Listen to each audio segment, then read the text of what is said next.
Welcome, everybody. Today we are joined by Allison Hoyt. Allison gave a wonderful program a few years back on student loan payment, has been our very popular repeat that I've sent out numerous times. So Allison will actually be on the cruise again with us this year with her area of expertise. And so I'm going to hand it over to Allison and let her give a little bit more background on what she's been doing in this area because she continues to build an expertise in this particular area. And I just know it's going to be one that many of the students are going to be especially interested in hearing about. So, Allison? All right, thank you, Terry. And welcome to this session on stressing student loan debt management strategies. My name is Allison Hoyt. I'm the founder of conqueryourstudentloandebt.com. I've successfully conquered over $100,000 of student loan debt. And no matter how much student loan debt you have, you can too. I'm here to educate you about your loans so that you can make smart financial decisions when it comes to student loan repayment. If anything I say here is helpful, or if you have any questions, feel free to email me at allison@conqueryourstudentloandebt.com. I'd like to start our discussion by putting the issue in some context, throw some numbers out there. What is the average amount of student loan debt per borrower? Meaning, if you picked a borrower at random, if you asked a random college graduate on the street how much student loan debt he or she had, what do you think they'd say? $10,000, $20,000, $100,000? You may be surprised to learn that the average amount of student loan debt per borrower is only $37,000. Simple math, the arithmetic mean, tells us that there's roughly $1.7 trillion of student loan debt owed by approximately 46 million borrowers. That's an average of about $37,000 per borrower. Is $37,000 a crisis? I've been following this data for the last 10 plus years, and my conclusion is that there is no student loan debt crisis. The vast majority of borrowers, whether for undergraduate school or graduate school, repay their student loan debt and become financially successful. Believe me, when you're staring down the barrel of $100,000 of law school debt and a $40,000 starting salary, things may not look too promising. That's the situation I found myself in back in 2011. It wasn't easy, but I was young, I was smart, and I was determined to be a financial success.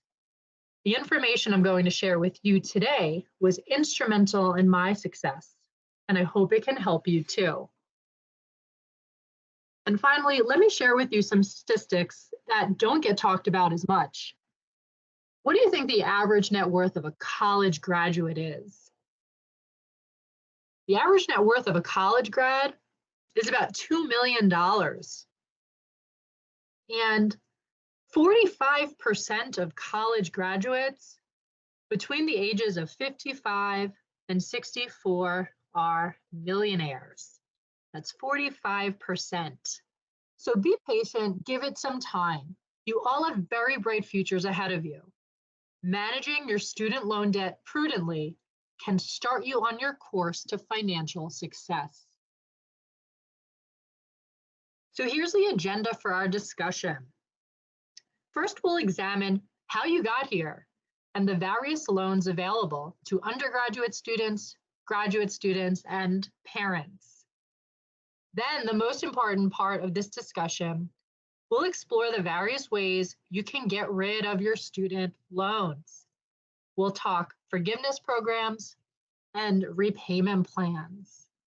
Finally, for those who are struggling with repayment, we'll talk about ways to avoid delinquency and default. So, where do student loans come from? There are three primary sources of loans for higher education: the federal government, a state government, or a private lender.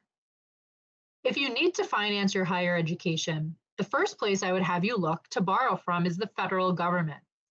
Those are typically the most generous loans with the most generous terms and the most generous repayment options.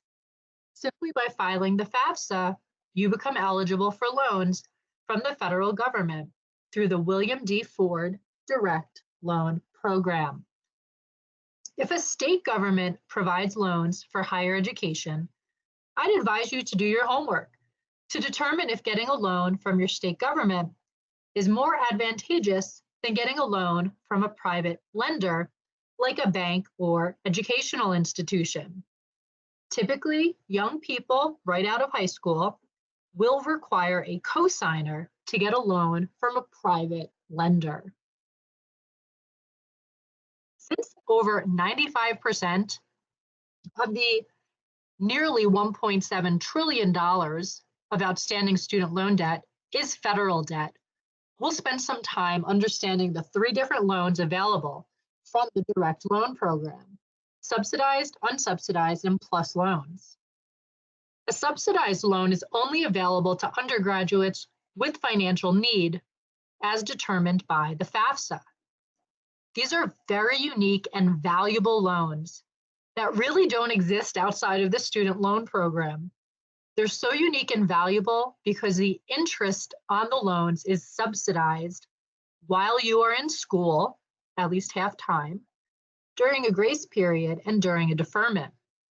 This means that you can borrow a $5,000 loan and graduate with a $5,000 loan. The interest is subsidized, meaning paid by the federal government. The interest rate on a subsidized loan for the most recent academic year, beginning July 1st, 2023, was 5.5%. This rate is fixed for the life of the loan. It will not change. However, the amount you can borrow is low and depends on the year you're in school. $3,500 during your first year, $4,500 during your second year, and $5,500 during your third year and beyond. Cumulatively, you can't exceed $23,000 of subsidized loans. Unsubsidized loans are available to undergraduate and graduate students. These loans are unsubsidized, which means that if you don't pay the interest while it accrues, it will be capitalized or added to the loan principal when you graduate or drop below half-time enrollment. So if you borrow $5,000 and don't pay interest while you're in school, you may graduate with a $6,000 loan. The amount of unsubsidized loans available to undergraduates also depends on the year in school: $5,500 in year 1, $6,500 in year 2, and $7,500 in year 3 and beyond. The cumulative amount of unsubsidized loans for an undergraduate is $31,000. Note that the subsidized loan and the unsubsidized loans available to an undergraduate student in any particular year is not cumulative. The unsubsidized loan amount represents the maximum amount of loans an undergraduate may borrow that year. For example, if an undergraduate does not qualify for subsidized loans in year 1, she may take out up to $5,500 of unsubsidized loans. However, if an undergraduate qualified for a $1,000 subsidized loan, she could only take out an additional $4,500 of unsubsidized loans for a total loan amount year 1 of $5,500. Again, the unsubsidized loan amount represents the maximum amount of loans an undergraduate may borrow in a particular year. The amount of unsubsidized loans available to graduate students is $20,500 per year, with a cumulative unsubsidized loan amount for graduate students of $138,500. Simply by filing the FAFSA, an undergraduate or graduate student becomes eligible for unsubsidized loans. There's no requirement to demonstrate financial need. Finally, the PLUS loan is available to graduate students and parents of dependent undergraduates. This is an unsubsidized loan with a fixed interest rate of 8.05% in the most recent academic year. A PLUS loan may be borrowed in an amount equal to the cost of attendance minus other financial aid received. Basically, as much as you need in order to cover the undergraduate or graduate tuition. In order to be eligible for a PLUS loan, borrowers should file the FAFSA and should not have an adverse credit history. But even if they do, they may still be able to get a PLUS loan if they get an endorser or in the discretion of the Department of Education.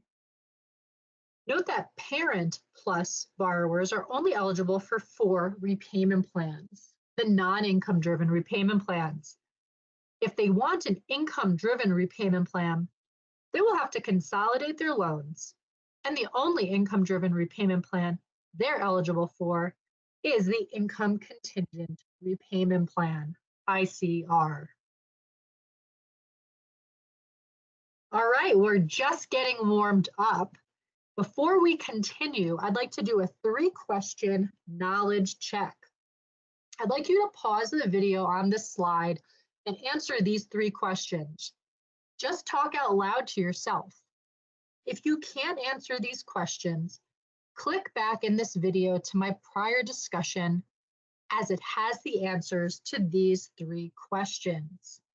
You cannot begin to conquer your student loans if you don't know some of this fundamental information.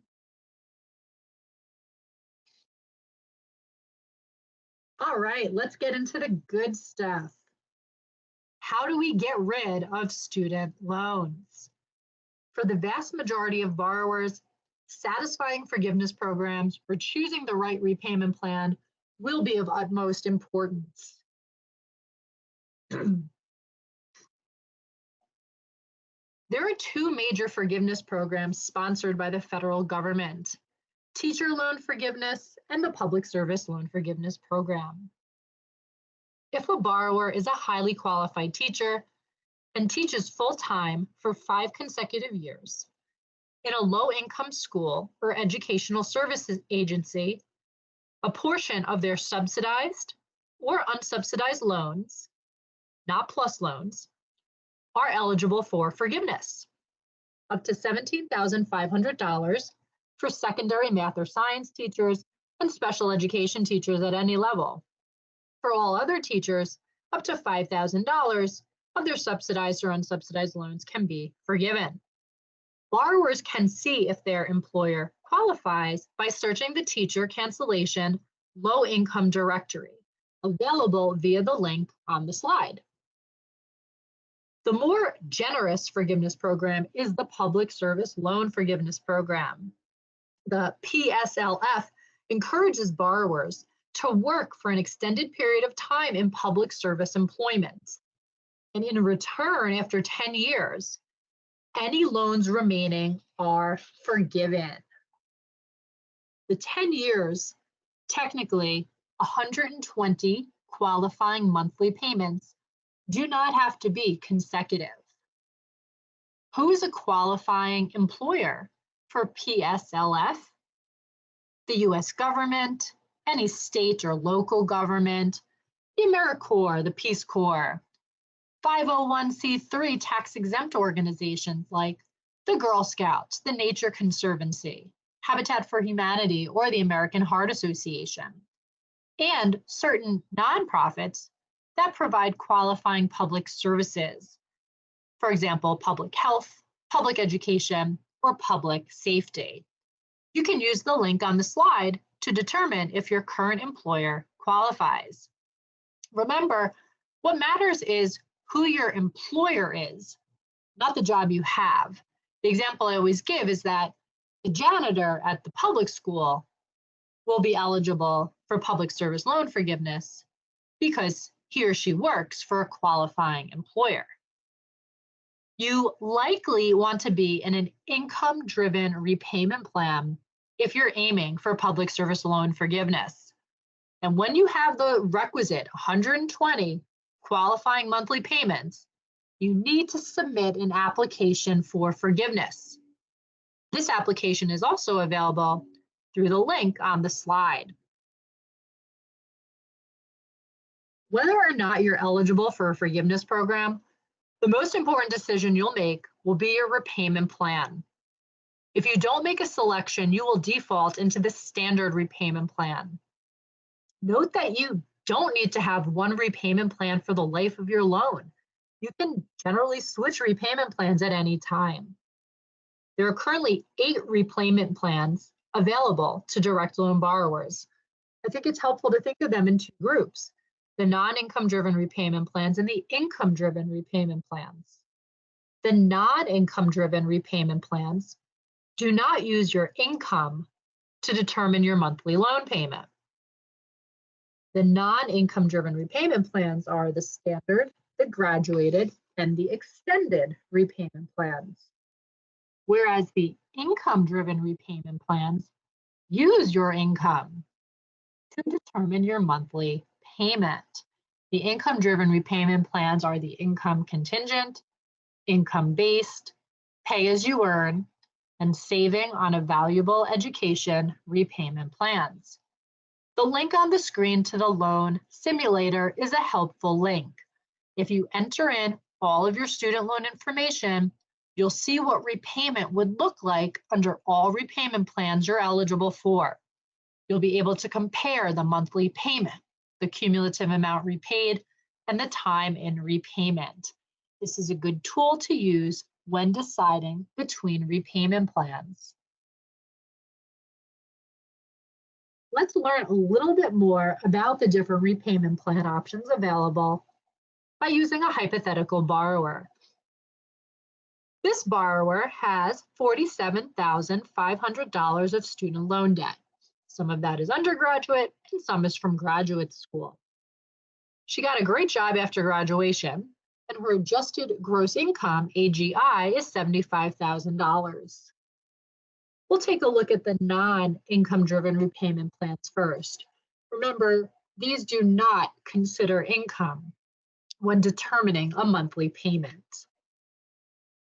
The standard repayment plan will divide her loan into 120 equal monthly payments and have her loan paid off in 10 years.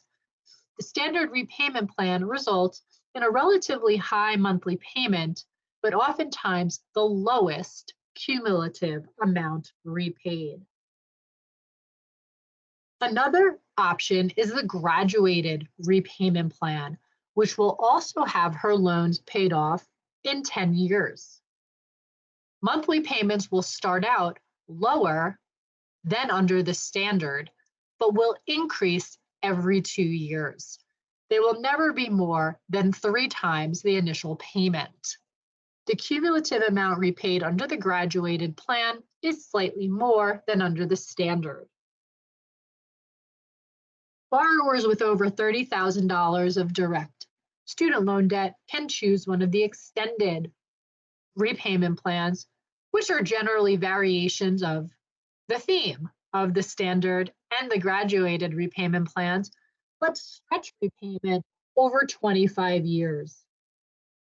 The extended repayment plans typically result in a much larger cumulative amount repaid.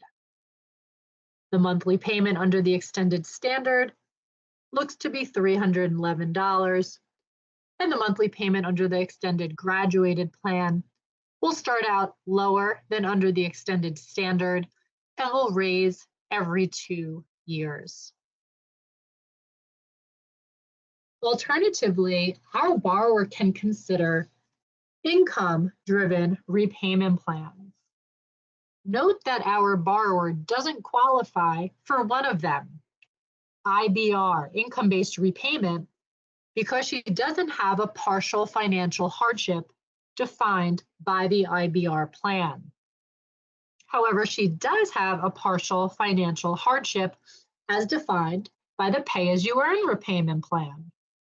The pay-as-you-earn repayment plan ties your monthly payment to 10% of your discretionary income. If there are any amounts remaining after 20 years, they will be forgiven. However, if a borrower no longer has a partial financial hardship under the pay-as-you-earn repayment plan, her monthly loan amount will be recalculated, but will not exceed the monthly payment under the standard repayment plan. So although our borrower's monthly payment starts out at $443, about $100 below the monthly payment under the standard repayment plan, because her loan balance will decrease each year, because she will likely make more money each year, she won't have a partial financial hardship in a future year, and her monthly payment will ultimately match the monthly payment under the standard repayment plan, $532. She'll repay slightly more than called for under the standard repayment plan, and she'll be done in 11 years. Our borrower could also choose the income contingent repayment plan, which calls for a monthly payment, the lower of 20% of discretionary income, or the monthly payment on a standard repayment plan over 12 years, multiplied by an income adjustment factor. Here, the lower amount is actually the latter, the monthly payment on a standard repayment plan over 12 years multiplied by an income adjustment factor, and will likely vary between $468 and $478 per month. She'll pay slightly more than under pay-as-you-earn and will be done a year later after 12 years. Finally, she could choose the SAVE repayment plan, the newest repayment plan on the block. SAVE will likely always give you the lowest monthly payment of all the income-driven repayment plans. Currently, the monthly payment is calculated using 10% of discretionary income. However, changes anticipated to be made in 2024 will lower this amount to 5% for undergrads and a weighted average between 5 and 10% for graduate students. The maximum repayment term under SAVE is 20 years for undergrads, 25 years if you have any graduate school loans. SAVE has a very generous interest subsidy. If monthly payments are not enough to cover interest as it accrues, it will be subsidized by the government, making SAVE a great option for borrowers struggling to pay their student loan debt.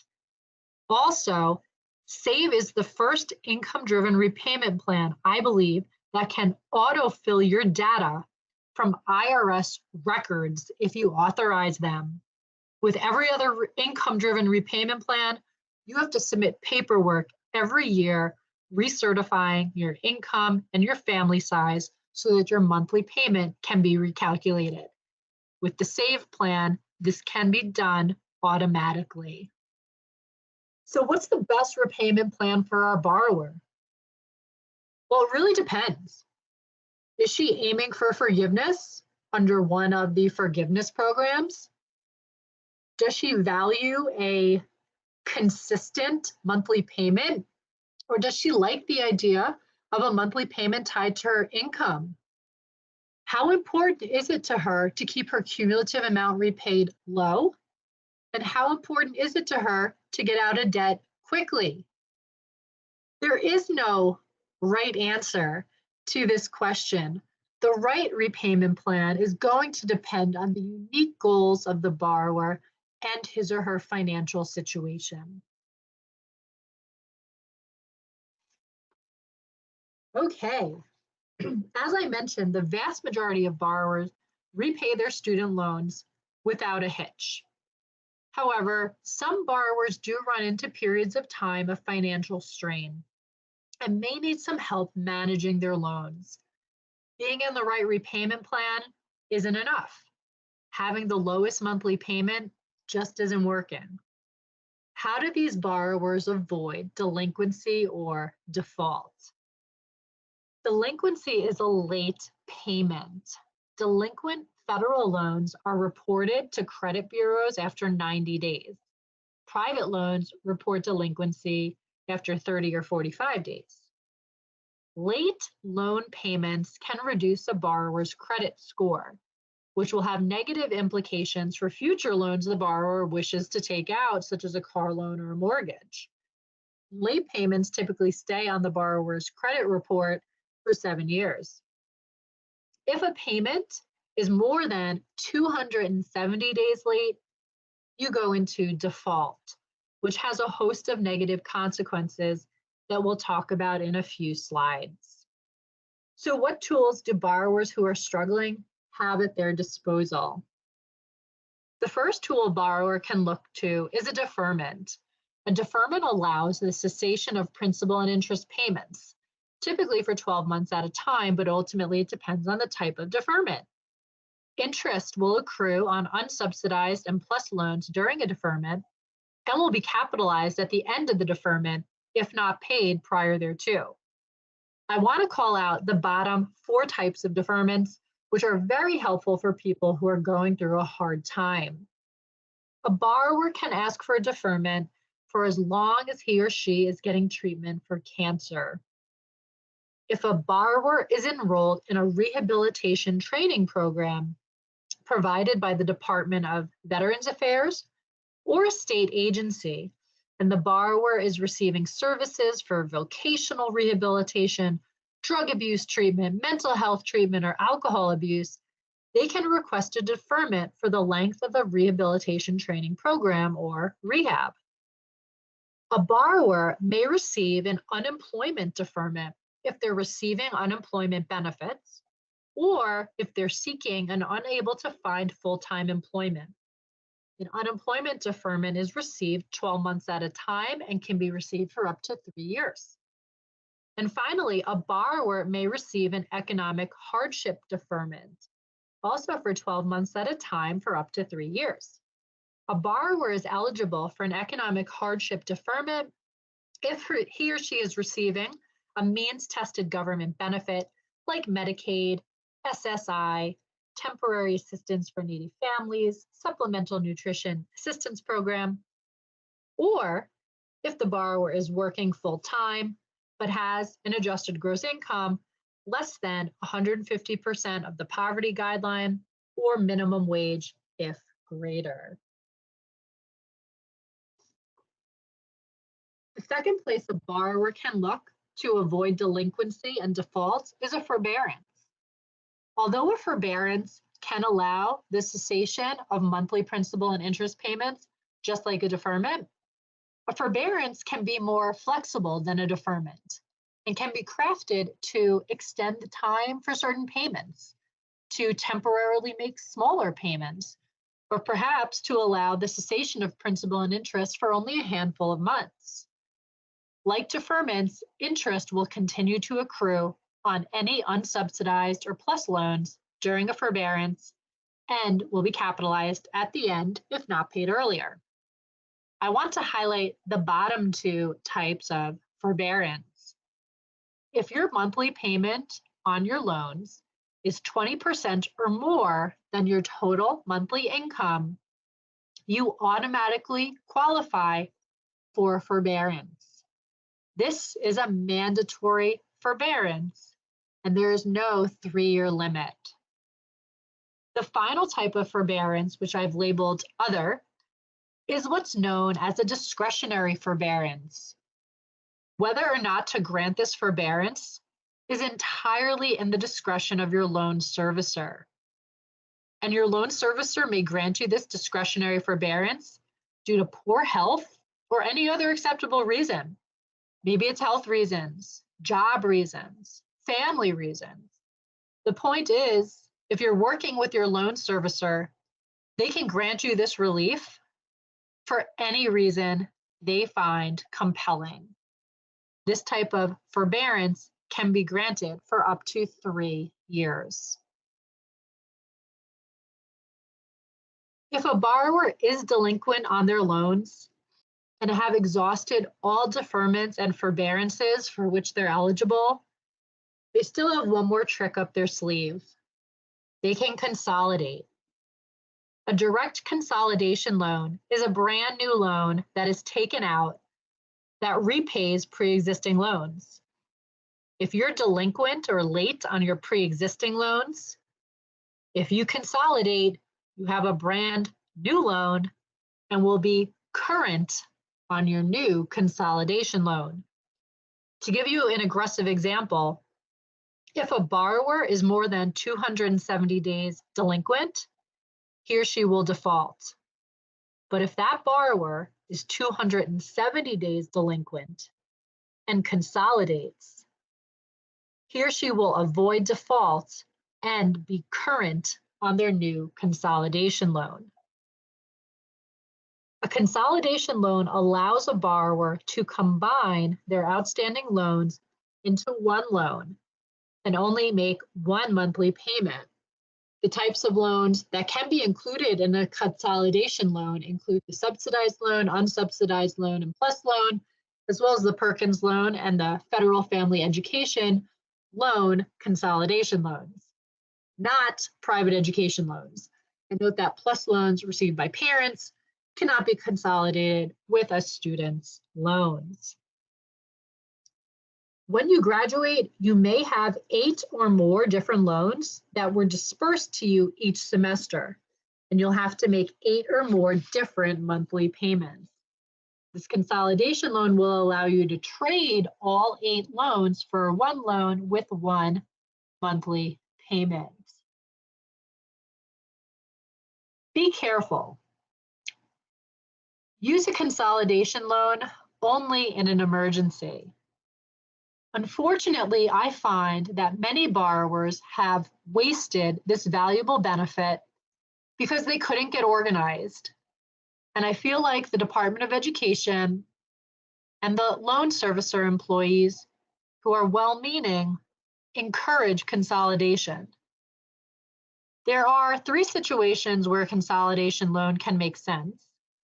In order to qualify for the Public Service Loan Forgiveness Program, in order for a Parent Plus borrower to choose the income contingent repayment plan, and for borrowers who are struggling, sometimes a consolidation loan will actually result in the lowest monthly payment.